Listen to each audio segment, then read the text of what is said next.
Yes, people. Welcome back to Let's Talk Therapy. I'm your trainee therapist. Welcome in the making, showcasing my journey as a trainee therapist. Thank you for all the love and support that people have been showing to the channel. It's just proving the point that this conversation is needed. It's proven that, a conversation like this, even within your own circles or wherever you're having this conversation, is very important. And I'm very happy to be part of this journey where, and you're part of my journey where we get to have these sort of conversations. So I really do appreciate it. Before I start with my presentation, I wanted to do a quick check-in. Hope you guys are well. Hope you guys are good wherever you guys in the world watching this. I hope you guys are in high spirits. If you are in the UK, if you're enjoying the hot weather, the weather's been absolutely lovely. On my end, everything's all well. Liverpool has won the 20th Premier League title, which I'm really gassed about. I'm looking forward to going up to Liverpool to be part of the parade. And in terms of professional work, going really well. Going really well. I'm learning. I want to remind people that I'm a trainee therapist, so I'm still training. So yeah, I'm working to get my hours at the moment, but yeah, I'm supported well by my placement manager, my supervisors, and just people around me that are in this work as well. So you learn so much through other people's sort of journeys through this journey of being a therapist or a counselor.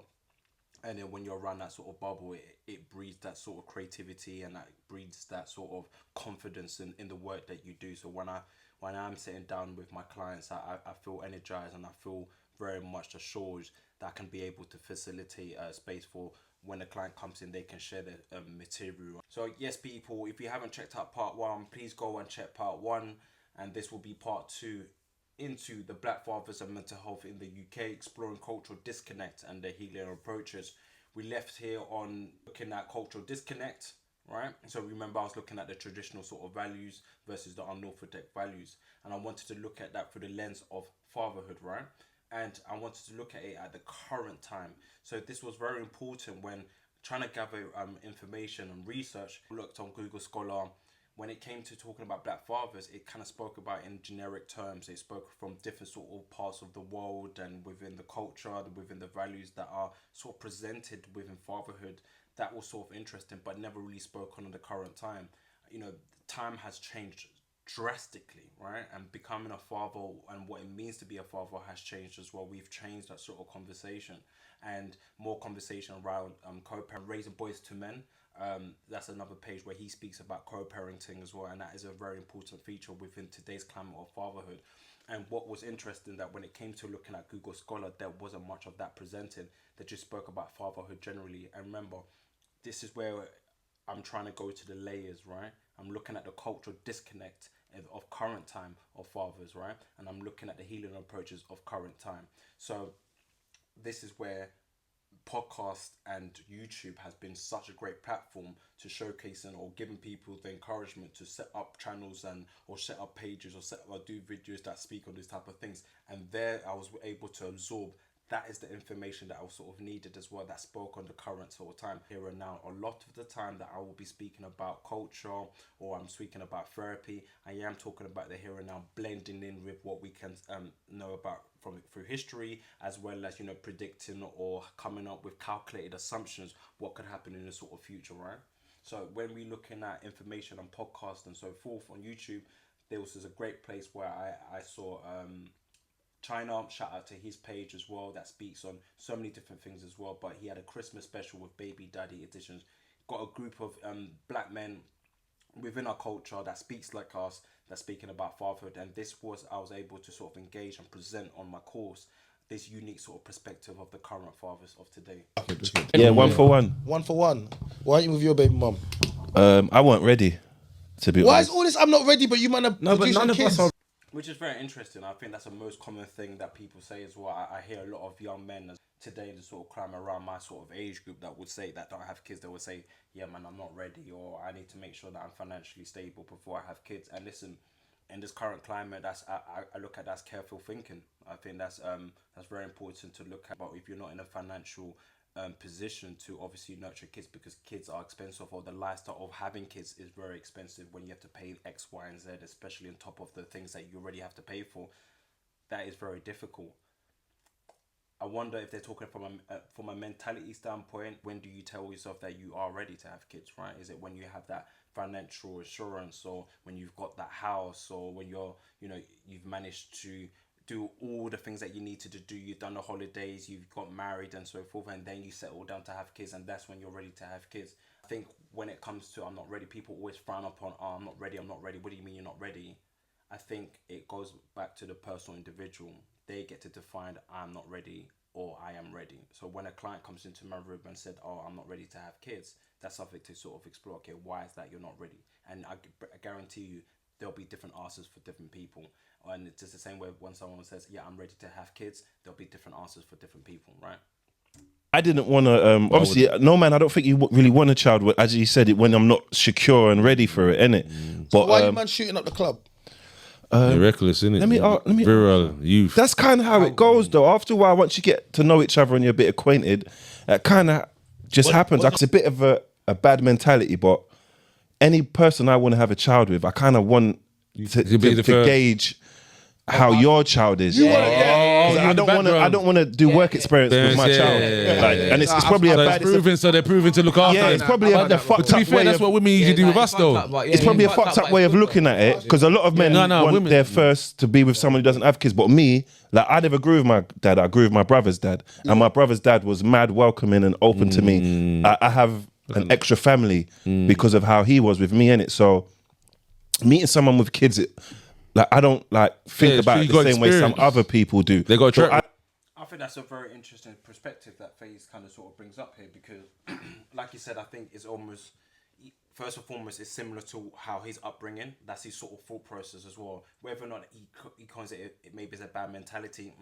obviously it's up in arms, because I guess people will be looking at, well, the traditional way is that, you meet somebody, that's your first, and you tend to have kids with them, and, you live happily ever after. He said that his brother's dad took him in, was very welcoming, and nurtured that sort of fatherly presence in that household. This was what I'm trying to say, is where in current time of today, what does it mean to be a father? What can connect people into that sort of fatherhood, and yet that it's not sort of traditional? Yes, of course, for example, I mentioned Saka, mum and dad are together, married, have their kids.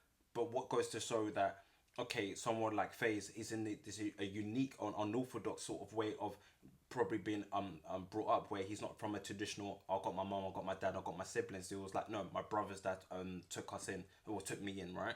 So these are the new things that you got to sort of be thinking about. And at the same time, I'm not saying that people should be striving for that. I'm not saying that at all. Or some people can be striving for that. FaZe, he knew that, looking at his baby mum already with a child, he knew that, okay, she's a good mum, right? And she would be able to look after his child. So it's a very unique sort of perspective. Is it right? Is it wrong?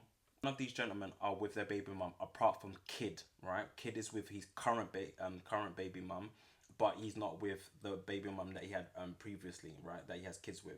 So that is all very interesting. So I would have loved to be there to kind of sort of counter them, where someone like me and my missus are together and we have our kids, and we both don't have kids any other places. I hope not. And when it came to research, these were the man that I can sort of present as well, because these speaks about current time. Okay, the socio-economic factors. Black fathers in the UK commonly face socio-economic challenges such as higher rates of unemployment and low income. These factors correlate with increased stress and mental health issues, underscoring the need for systemic support. So you can obviously see the stats there. I wanted to present a social scientist and a writer, Richard Reeves, and he kind of speaks about men in the workforce, and alongside speaking about the black men as well. And I know it's American. He's British, but obviously he kind of does his main research in America, but that still speaks on men in today's sort of culture. The economic trends for men have turned downwards along 4 dimensions. One is wages. Most men today earn less than most men did in 1979. In employment, with a drop in labour force participation of 8 percentage points, which means 9 million men now of prime age are not working.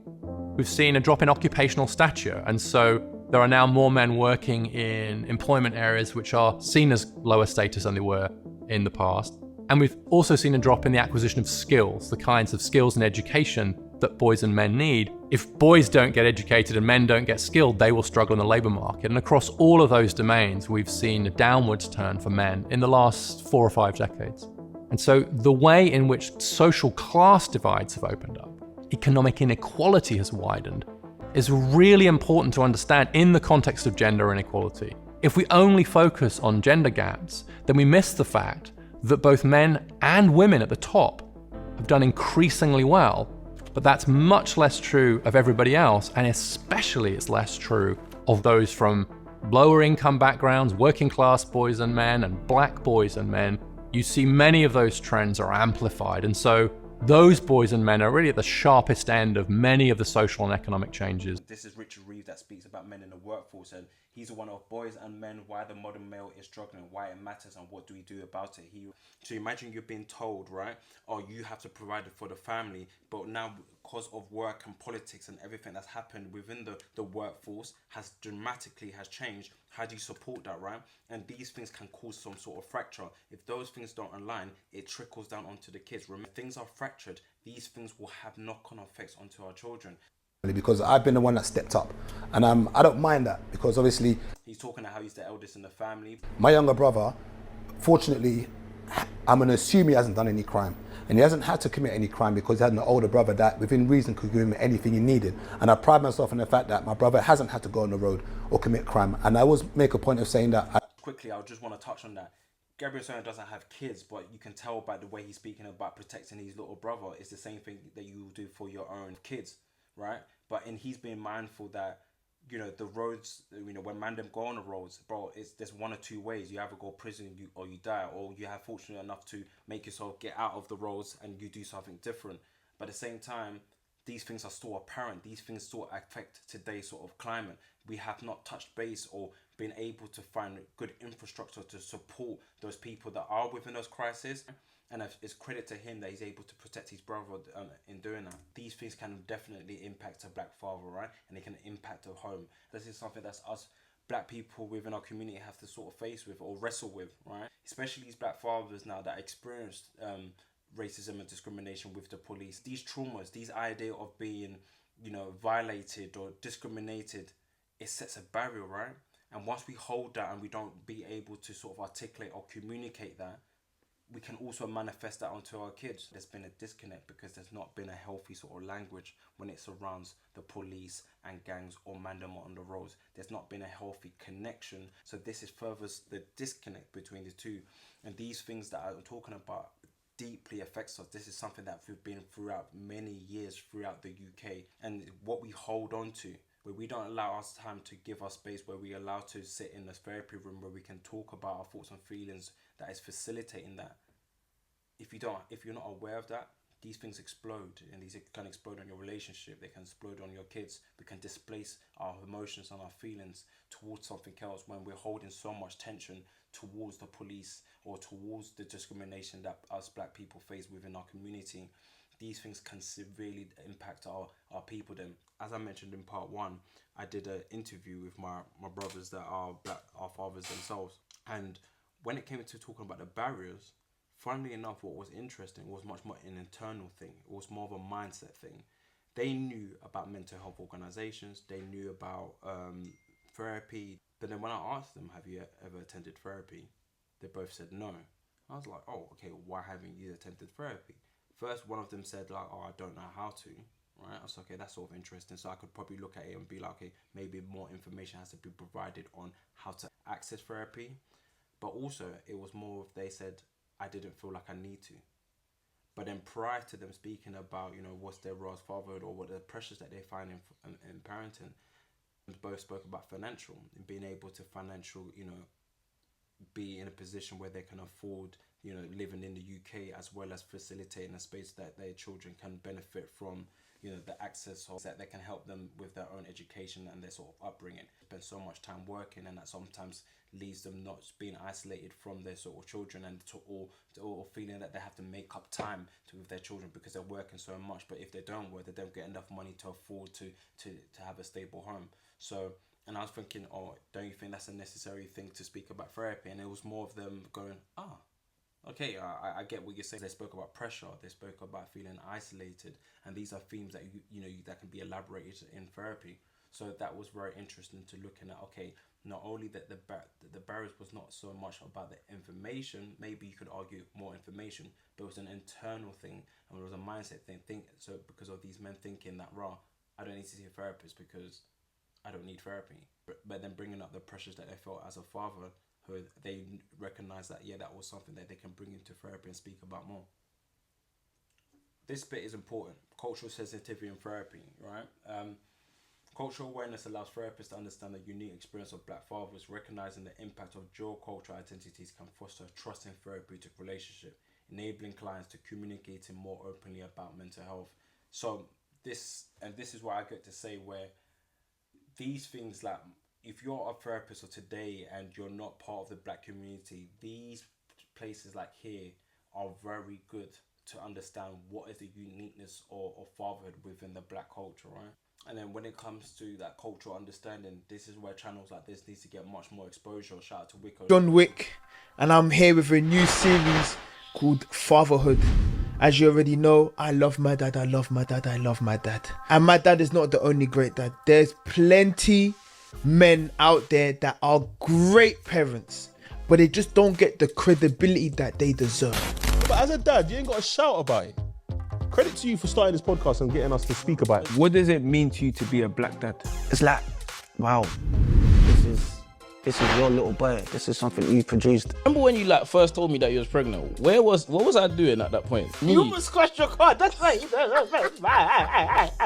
We don't have enough Black male role models in a positive way, especially in the home.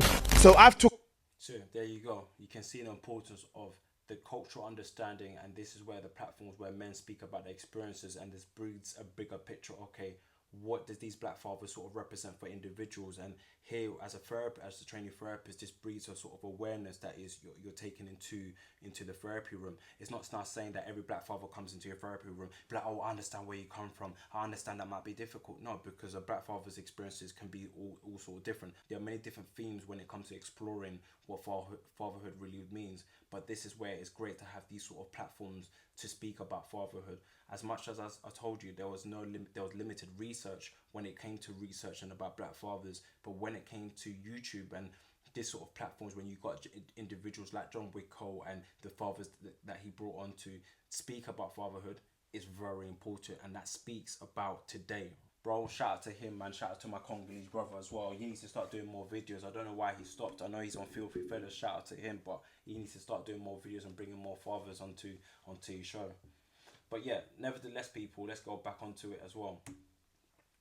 Like I said, it benefits us therapists, it benefits us trainee therapists when you're having that sort of awareness in the therapy room where we're able to recognize, we're able to sort of connect the dots, and with there we get to sort of unpack that with the individual within the therapy room. We get to ask the client, how was that for you? How did that impact you? Now you know this information, how would you move differently?